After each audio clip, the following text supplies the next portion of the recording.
Welcome back to Perfectly Adequate Restorations. Today we have a GE Tote-A-Tune. It has an amazing sound quality from a compact electronic instrument. It plays on 6 C-size batteries. There's an optional AC converter, which I don't have. It has 4 musical voices plus vibrato, 17 standard width keys, volume control, convenient carry strap, and it includes an instruction book. Did I mention it's from General Electric?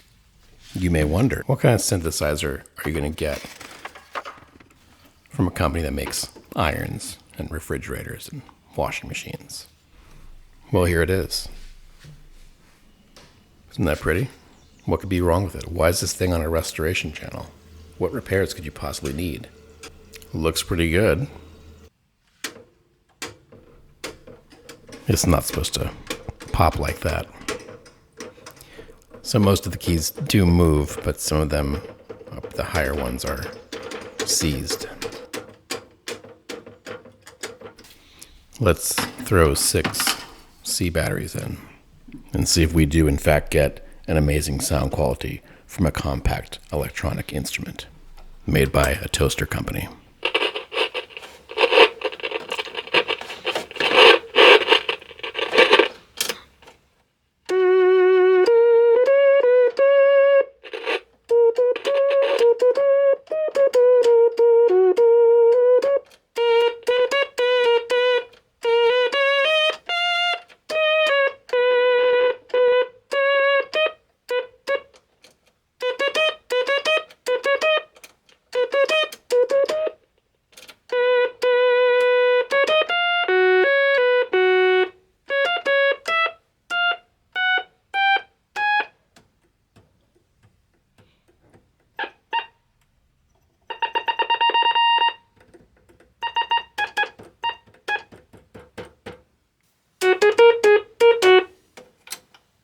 It looks like most of the keys work, except for a couple of them.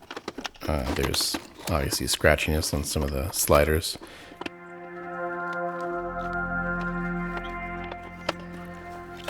Now, as I was taking this thing apart, I was baffled at why it was not coming apart. And then I got a clue. A rusty screw. And then I saw the rust on the strap buttons. So somehow this thing got waterlogged. I have no idea. Some parts of the metal look totally fine, but then there's like random parts that are like completely rusted, like these strap buttons. And so the problem with getting the case apart was mostly due to these strap buttons being rusted into the plastic. As you can see, it's just super crusty, and it was really hard to take it out without using a lot of force. The electronics look fine. They just need a clean.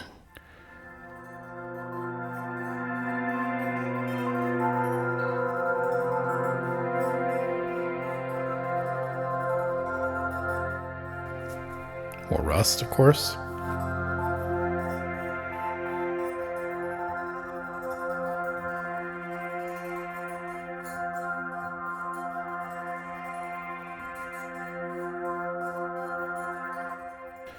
There's a lot of this weird black debris. You can see here how it just kind of grew into the plastic. Nasty. And then a super rusty screw. And this foam that looks kind of like it has mold on it. Dear Lord. So this is the key that won't move.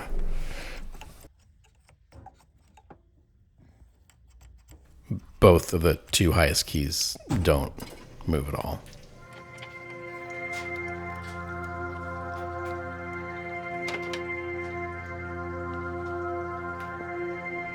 Yummy.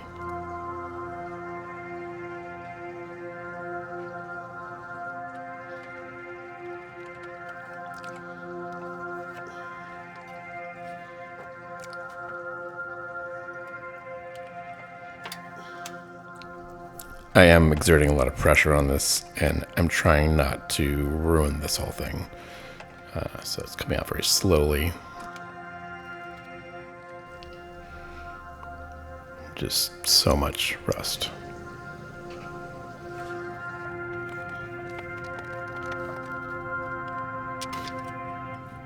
This screw was completely rusted to the metal bar. So I tried a few different things. I tried heating it with a soldering iron to see if that would loosen it up at all. I really did not want to destroy the plastic boss there, but guess what?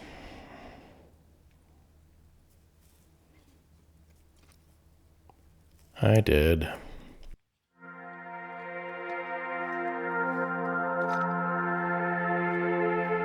So the mechanism of this keyboard is that there are two wires that each key rests on. One actually makes contact to complete a circuit and makes the note. The other just kind of pushes the key back up. So one is for the sound, and one's just for the action.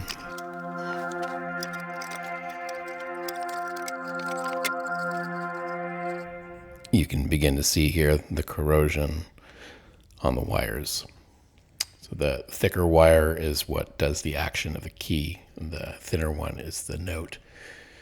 And most of the corrosion is on the sound wires. I think this foam here got waterlogged and over time just rusted away these things. I'm surprised that they're actually still working.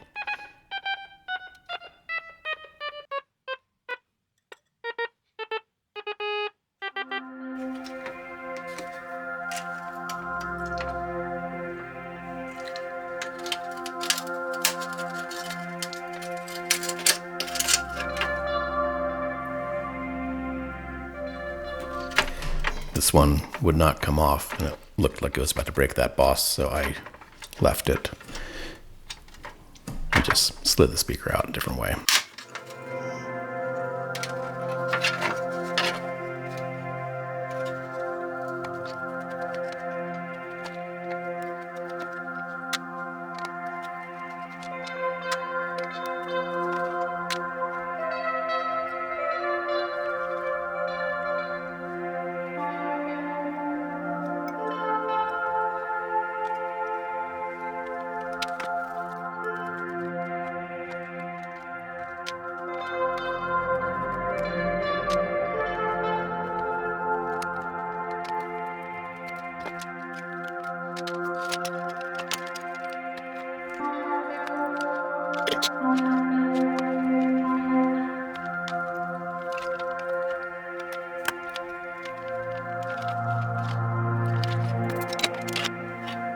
The circuit board and everything on it looks pretty good.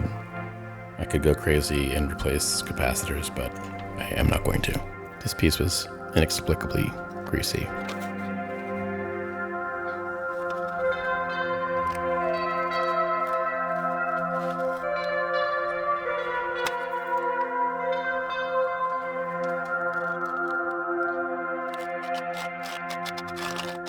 This big green piece of felt is actually in good shape.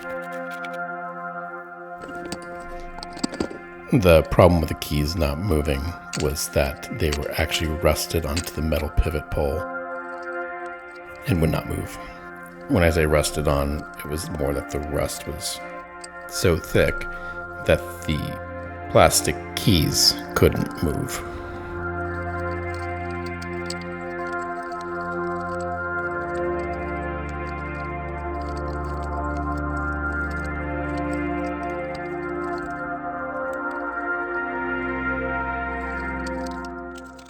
I know you're all waiting for it.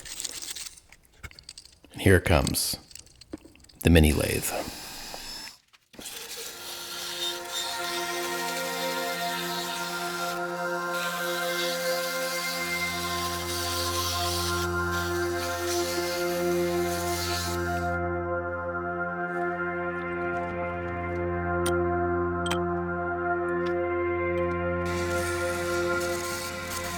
One day I'll figure out how to get the frame rate correct so that it doesn't look like my lathe is bending time and space.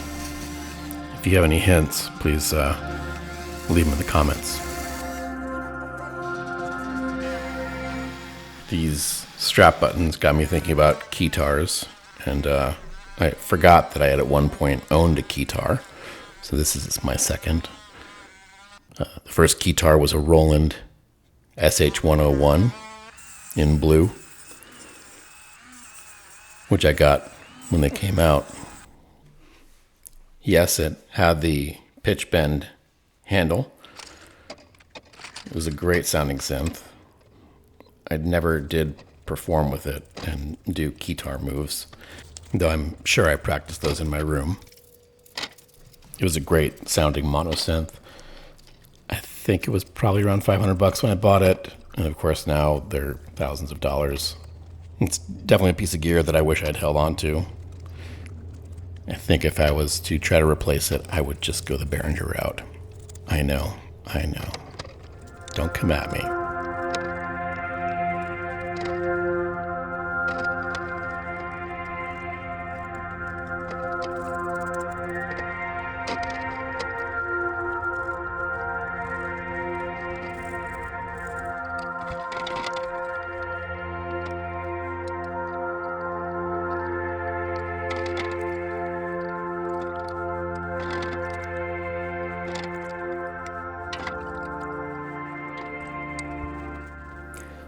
I'm unclear if the corrosion on these wires is in fact rust or something else, but I figured I'd start with evaporust and see how that did.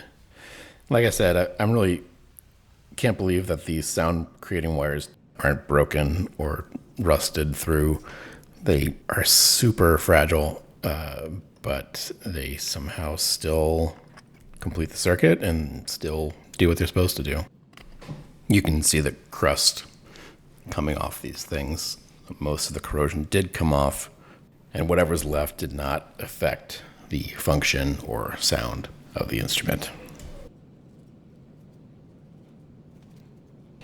There was about 500 times while cleaning these wires or dealing with them that I thought I had broken them off or was close to breaking them off, but they all survived, which I'm really grateful for because I have no idea how I would have replaced them or what with.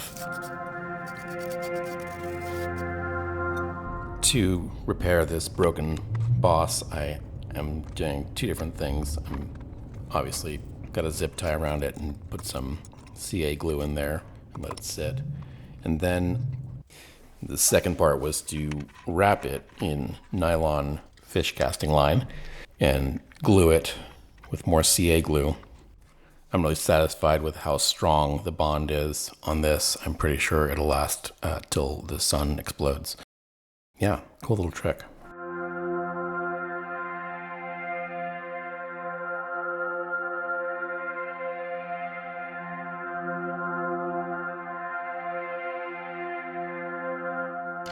You'll see online there are a lot of people who circuit bend these Tote-A-Tunes, and I support that.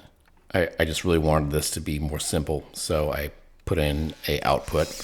The plastic of the case is super thick on this thing. None of my output jacks would have gone through all the way if I hadn't done this with a Forstner bit, where I'm just basically making the material of the case a little bit thinner.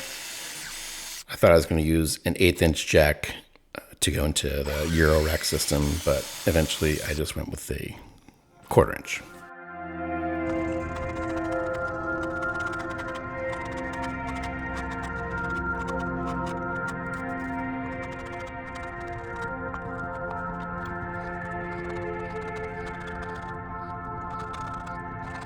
Because they don't sell replacement foam strips for GE Tote-A-Tunes, I had to use basic foam weather stripping. I've got a lot extra if you need some.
this was for sure the hardest part of the reassembly, because each key had to have both wires situated perfectly, or else it wouldn't work.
This was a fun project. One thing that still baffles me is that the original box that I showed at the beginning, was in pretty good condition. I mean, it's faded, but there were no signs of like water damage or it being in water. So who knows? We may never know the mysteries of the General Electric Tote-A-Tune. But here's a demo.